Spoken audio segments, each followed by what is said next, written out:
Hello there, thank you for joining us and welcome to another edition of the Evening Review. My name is Okito Greg, and in studio with me this evening, Mr. Paulo Coelho, the spokesperson of Namcor. Paulo, how are you today? I'm blessed and unstoppable, Ogeto. How are you? I'm very well. Let's start with the basics. What is Namcor? Namcor is the National Petroleum Corporation of Namibia. We're a wholly state-owned entity, and our mandate is to ensure supply, and we bring value across the entire value chain in terms of upstream exploration, downstream retail. Okay.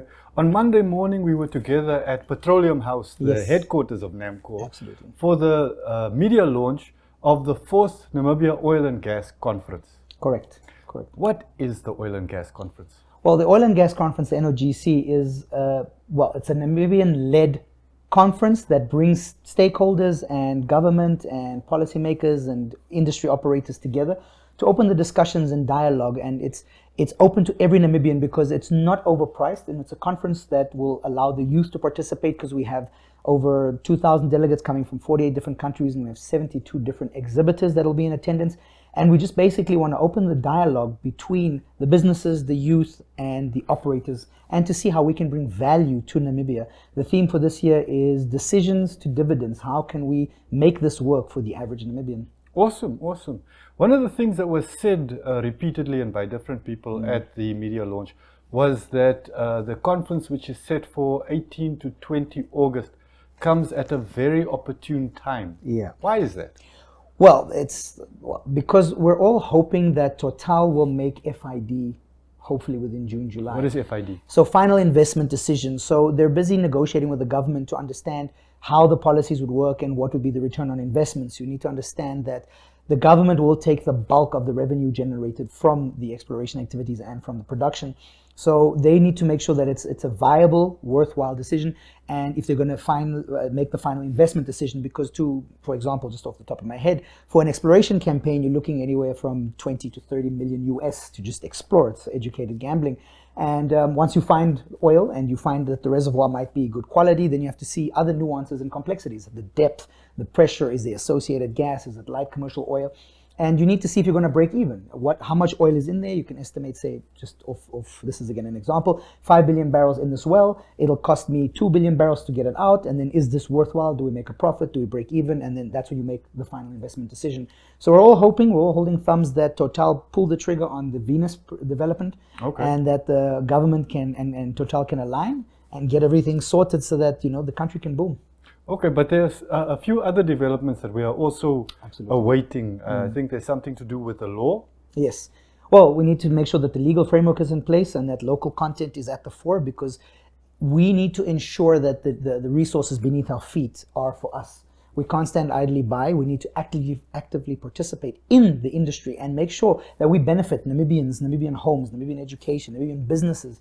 Everybody needs to get involved. So that's why it's very important to get the legal framework in place to understand the relationship and the accountability and expectations by either party, whether it's the government or the operator or us as the National Petroleum Corporation. You mentioned local content. Yeah. Can you explain what that means and what are we waiting for in terms of local content? So local content, we're waiting for the local content policy to be promulgated. That'll basically just enable companies to make use of Namibians. Okay. We don't want to import our workforce. We don't want to have expats come and do the work and leave. We want to transfer those skills, that knowledge.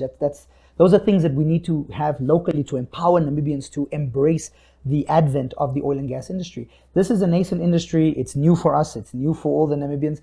And companies and other European nations that have the experience, they need to transfer those skills here. We need to start gearing up to get petroleum economists, geoscientists, petroleum engineers, all sorts of complexities that this industry will require. And we need them to be Namibian. And that's why the local content is such a major factor in this industry, because we don't want to shut Namibians out. Namibians need to be actively involved in growing this nation and actively participating in the growth of the industry and making sure that Namibia can boom on a socioeconomic level. Okay. Namcor's association with the Namibia Oil and Gas Conference. Were you guys involved from the start? This is the 4th one. This is the 4th one. We're involved from the start. We are strategic partners as the NOC, the National Oil Company, and we cannot stand idly by and let other people do the work. So we want to be involved in these conversations and the dialogues. We want to be present at these conferences and just ensure that Namibia's participation is guaranteed. And how has the conference developed since 4 years ago? It's grown from strength to strength. I mean, the first year we exceeded our numbers, but then after that, it's just been growing exceptionally. Last year, we had over 3,000 delegates. We had from 48 different countries. We had about, I think, 60 odd exhibitors. So this year, we've really grown quite well. We've also partnered with NIPDB and a few other operators and players in the game, like Rhino Resources and SNC Incorporated. So it's really nice to see Namibian companies pushing this agenda that on a national level and just making sure that Namibians are included. And of course, the Economic Association of Namibia. They are and the Hans Seidel Foundation. Yes. Well, they are the patrons of the event. Okay. So they are the organizers, and we obviously assist them where we can with manpower, with funding and all sorts of things. And we're really happy with the partners that we have. We've selected really good partners, and this event is promising. Excellent. And it will be staged just across the street from your offices. Yes, absolutely convenient. Yes. Yes. It's right across the street at the Namcor Hotel. Okay, okay. Now, earlier you mentioned about opportunities for young people to get involved. Correct. I understand that there's a website already active. Yes. Do they go there and register, or what? How do they? You can go register about on the site, but you can also come on the day because the exhibition area is open to the public. Okay. You can also download the app, the NOGC app, where you can try and arrange meetings with various players in the game. If they have the app as well, they'll get a notification that you are trying to meet with them, open a dialogue and a conversation. And I really would like to invite the youth to just get involved, to just come, be present, be active, learn, listen, and make sure that if you're studying something, make sure that you try and keep oil and gas in the back of your mind. And we also need to understand it's not just working for the operators or the oil and gas companies, it's all the spin-off opportunities around the industry. The oil and gas companies will need accountants, they will need lawyers, they'll need logistics, security, catering. So make sure you reach their standards, because they have obviously a whole level of higher standards. You need to have ISO certification, various certificates that will allow you to be able to supply them. Get those certifications done, get your things ready, and then just apply and supply things that you can do for the oil and gas operators. I'm very happy that you mentioned spin-offs, because I think that for many Namibian companies, especially the smaller companies, they'll be thinking it's got nothing to do with me. It has everything to do with everybody. Yeah, yeah. So how would the Namibian companies get involved? Well, the first thing you should do is check out the operators' websites, Total, GAP, all of them. They have portals where you can register your business. Register your business, make sure you're compliant, because they have obviously high standards. Make sure you have the right certification, you have the right documents, your company documents are in order. And then just keep an eye out for any opportunities that may come. They post a lot of tenders. Total is looking for manpower, and GAP is looking for various things. So you need to just approach the operators and see how best you can supply them. I see, I see. And in general, you would say that the upstream industry in Namibia, it's growing? It is growing at a tremendous scale. I don't think Namibia has enough geoscientists, and we need to make sure that we upskill our people locally to be present in this industry. Yeah, yeah.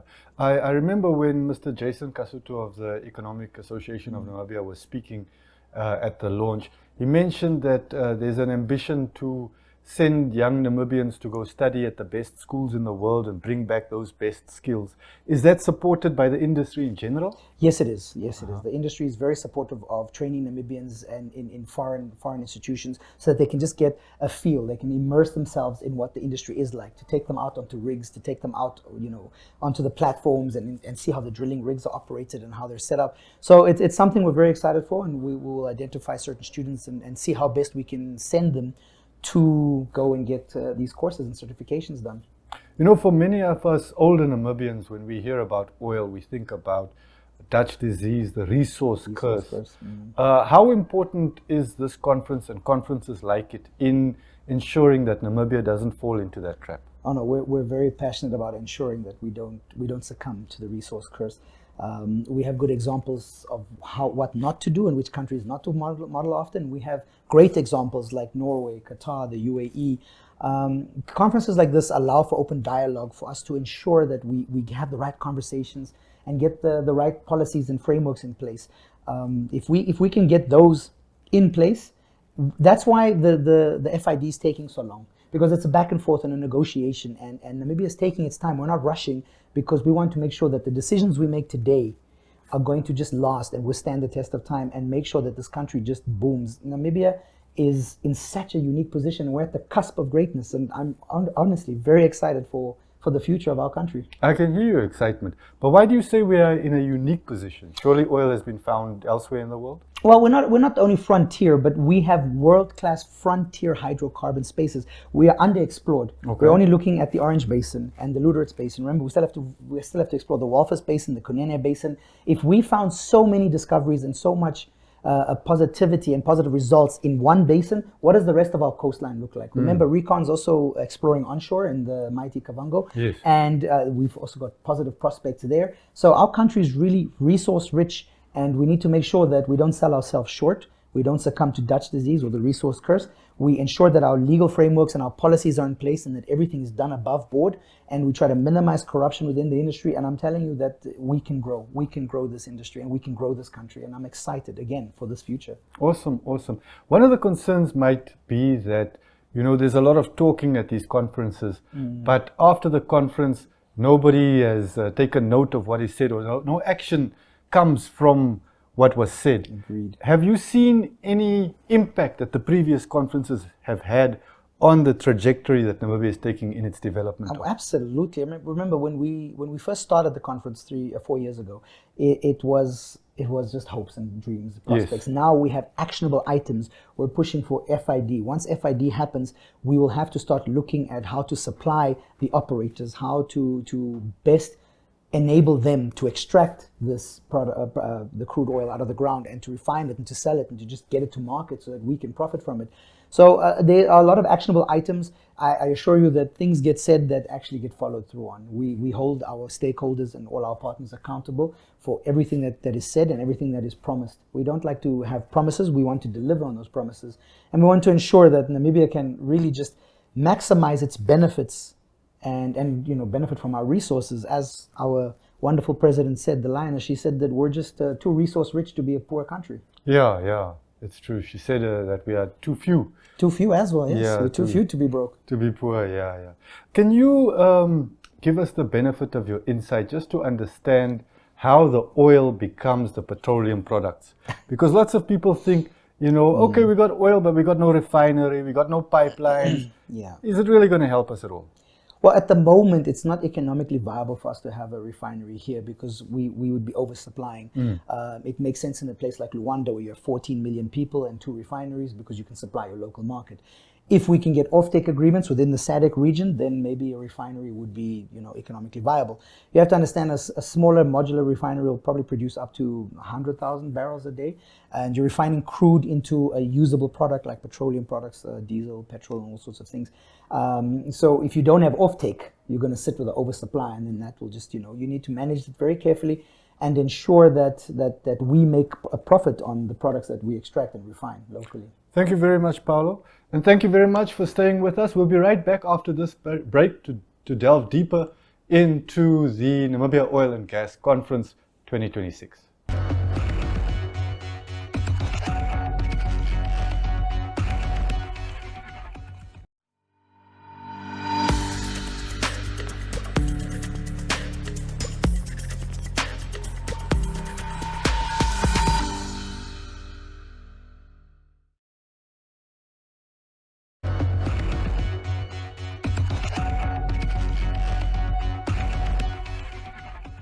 Welcome back to the Evening Review.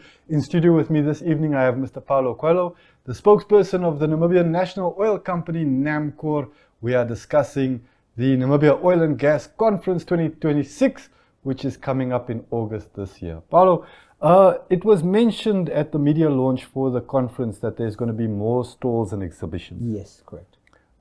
What kind of things can people expect to see? Well, we want to invite a lot of SMEs and businesses, Namibian businesses, to be there to showcase their products and their services so that they can engage with the oil and gas operators and see how best that they can supply. It's also like a speed dating for businesses. Okay. We also have the NIPDBs leading this, and we're doing a pitch deck where smaller SMEs can come and give a presentation as to their services and offerings to the oil and gas companies and everyone within the industry. Mm-hmm. So we're looking at doing a lot of business pairings and see how we can best find suitable matches between industry and between local SMEs.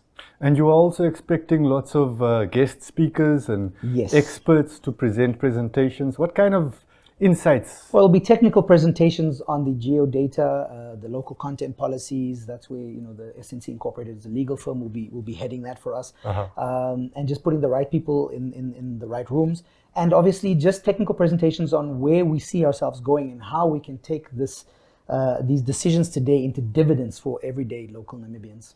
When I saw the press release, I was interested to see that there's going to be a golf day on the 17th. Do you play golf? No, sir, I'm a football player. Okay, okay. But you will also be there to mingle, I'm sure. I will be there facilitating and assisting with the event management, and obviously just looking after our stakeholders and their best interests on the day, yes. I'm glad to see that the event is already bursting its seams. It's even flowing out past the dates that are specifically set off. But from the 18th, I understand there's going to be master classes. Yes, there will be master classes where we'll be teaching people about oil and gas industry, about gearing your business ready for this. So we'll be doing a few of those. You can check out the NOGC website. All the information is there. And then the conference will be on the 19th and the 20th. And the conference is now when the speeches will be and the technical presentations. Yes, we'll have the official opening. We'll have the technical presentations, speeches. We'll have a bunch of panel discussions where they'll be moderated, and we'll ask different industry players on their insights, like how we can look at youth inclusion in the oil and gas industry, what would be the best economic development model for this industry. So there'll be a lot of technical and interesting discussions that would be for the everyday man. It's not for the highly technical people. So you're more than welcome to come. Tickets are available on the website, and you can come and just see how best you can get involved in the oil and gas industry. Okay. Last year there was a lot of exploration activity in terms of oil and gas, but now it seems to have quieted down a little bit. Well, not really. If you look at just last week alone, we had another discovery with Qatar Energies on PEL 79. So that is also an exciting prospect for us. There are other developments. We're not just looking at the Total one. But you see, we're trying to get to a point where we can actually leave the exploration phase and move into production. Once we get into development, and after we get development, we can do production and then start actually producing refined products for sale. So everyone's now keeping an eye on exploration, but also trying to focus on developing how best we can develop these fields and how best we can develop the plans to extract the raw materials. I understand that to develop the Venus fields, they're looking at drilling more than 30 deep sea holes. Yeah, wells. And that's more than we've drilled since, last year it was more than we've drilled since we started drilling. Well, that just shows you the positivity that they have, or the confidence that they have in this well. People are also concerned about Namcor's stake in all of this, the 10%. Yes. Can you explain that in layman's terms so that we can Absolutely. understand why only 10%? Or is 10% a good amount to have? It's a good amount because we enter into these JV agreements to ensure that we are also financially protected. So the operators will come and they will explore. And we keep 10% on behalf of the government to ensure that we have a seat at the table. We have 10% of every exploration license in the country. And you have to understand that 10% is not reflective or indicative of what is owed to Namibia. The government will still take a bulk of the revenue and the proceeds through taxes, royalties, rental fees. So that will still go to the government. They will get their portion. Us as Namcor will try and drive our profitability and our revenue up so that we can pay dividends back to our stakeholders. Okay. So us keeping 10% is just to ensure that we have a seat at the table and that we can make sure that everything is done with Namibia's best interests at heart. And do you have to buy that 10%? At the moment, no, we do not. It's a carried cost for us. Which means that you pay for it after there's... Once there's a discovery and that there's a production and that they starts becoming profitable, the operators will recoup their costs on the operation and the upstream exploration activities. Yeah. And then after that, we will then obviously pay in our portion and make some profit for ourselves. Okay, excellent. That makes a lot more sense. Yeah. So, do you find that Namibians are beginning to get involved? Is the interest growing? Absolutely. Daily we are inundated with a lot of Namibians that just want to participate in the industry, and everybody's welcome to participate. Find your niche, get involved, and help us grow this industry and help us just grow our country and just make it great. Do you think that we'll be able to scale up our infrastructure in places like, for instance, Lüderitz? It's a small town. Will we be able to accommodate all that growth when the time comes? That's actually a very good question. At the moment, no. I think we lack a lot of infrastructure. And a key emphasis on this conference is going to be infrastructure development and how best we can accommodate the industry. So, we don't want to rush, but we want to take our time and do things correctly in a structured approach. So I think the infrastructure development will come once they start making the investment decisions. Because once they do a final investment decision, then it's okay. We need to have manpower, we need more offices, we need more this, we need more that. And that is how the industry will grow. And then with that, obviously, will come the growth of the infrastructure development and make sure that our smaller communities benefit from our resources. But things like infrastructure development are much more familiar to Namibian businesses. Yeah. And I think that might be lower hanging fruit for them to target if we're expecting that, and we've already got track records and we can live up to the standards. Absolutely. There's opportunities. But you don't want to invest prematurely. Yes. You want to ensure that you will be able to recoup your money. So if I make an investment today and develop some infrastructure, some office spaces, that I can get rentals in it so that I can get my money back. So it's a staggered and slow approach. We're not going to rush things and then cause losses for anybody. So timing is important. Timing is very important. To get timing right, you need to know what's going on. Absolutely. And stay informed by visiting us on the NOGC website and just staying up to date on our social media platforms. Okay. Well, what's your the thing you're looking forward to the most for the actual conference days? It's the decisions that will be taken at the conference that will impact the future. That's what I'm excited for. I want to see the majors making decisions today or this year that will, benefit our generations to come, our children's children, and I'm excited for that. So you think that there'll be decisions made at the conference? Well, we're driving the conversations. Yeah. I'm not going to say that we're going to make major decisions, but it's nice to be informed and to have the open dialogue that will allow us to make the right decisions for the future generation. Okay. We've touched on regulation, we've touched on infrastructure, and even on training and manpower. Are there any other areas where Namibia needs to up its game in order to position itself to take advantage of this opportunity? I don't think so. I think Namibia is already uniquely positioned. I mean, the major thing we can really tell our investors is that we're politically stable. Yes. We're a predictable economy. We are really welcoming and inviting. We have very little crime. We have, world-class hydrocarbon discoveries. There's not much more we can actually do other than invite the people to come and to explore and to just benefit our country. I really want us to grow this industry in a sustainable manner that is also sustainable towards our environment and towards our economy, not just extract and leave. We want to make sure that the benefits and the value is felt for generations to come.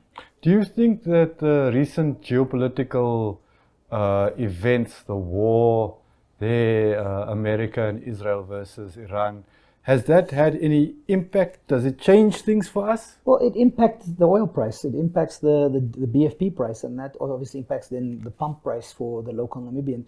But once Namibia becomes a producing nation, hopefully we can look at maybe minimizing the cost for Namibians and exporting and making a profitable amount for our country.